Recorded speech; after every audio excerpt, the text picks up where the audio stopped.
السلام عليكم ورحمة الله وبركاته. أهلا وسهلا بكم في قناة بيت المحبة كريم. في البداية بحب أشكركم على تعليقاتكم المحترمة على القناة. في فيديو النهاردة هنتكلم فيه عن إيه؟ هنتكلم عن الرئيس الجزائري تبون وهو بيستقبل نظيره التركي رجب أردوغان علشان ينموا اقتصاد الدولة، عايزين يعملوا مشاريع كتير طبعا في الدولة يعني. أيوة، إحنا في الفترة الأخيرة شفنا الجزائر بتعمل طبعا بتنمي نهضة في اقتصادها الاقتصاد مع كذا دولة، مع دول كتيرة. يعني بقالهم كام سنة كده، يعني الاقتصاد بتاعهم بينمو. حتى في الفترة الأخيرة كان الفريق أول طبعا كان في زيارة للصين عشان يعمل اللي هو إيه، شفت رواد الفضاء عشان ينمو.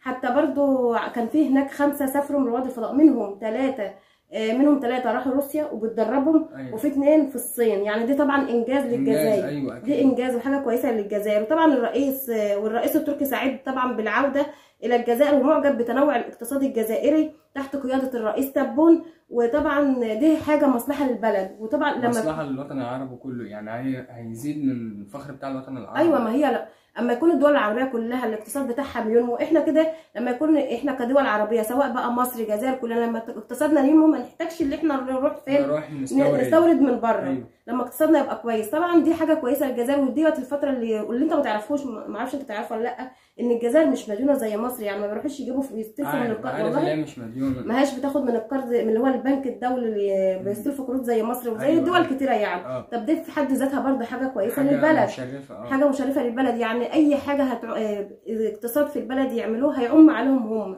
دي حاجه كويسه. وطبعا تنوع الاقتصاد معاك ومع غيرك، بس هم طبعا بيعملوا دايما الاقتصاد بتاعهم مع الدول الاوروبيه. دي بيبقى بيخلي البلد في حته تانية، بينمو يعني البلد بتنمو، الاقتصاد بتاعها عالي كده. طبعا يعني طبعا، فدي بيخلي البلد في حته تانية. وطبعا شفنا الاستقبال العظيم، نشوف مع بعض الاستقبال. يلا بينا. فبعد تحية العلم واستعراض تشكيلة من الحرس الجمهوري أدت له التحية الشرفية.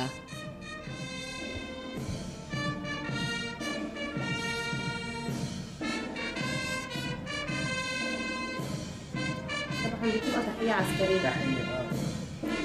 استقبل السيد رئيس الجمهورية رئيس التركي، وأخذ معه صورة تذكارية للصحافة الوطنية والدولية. بعدها صافح الرئيس التركي مدير ديوان رئاسة الجمهورية بالنيابة بوعلام. استقبال تاريخي دايما اي حد. بعدها اجرى رئيس الجمهوريه السيد عبد المجيد تبون محادثات ثنائيه على انفراد مع رئيس الجمهوريه التركيه الشقيقه السيد رجب طيب اردوغان.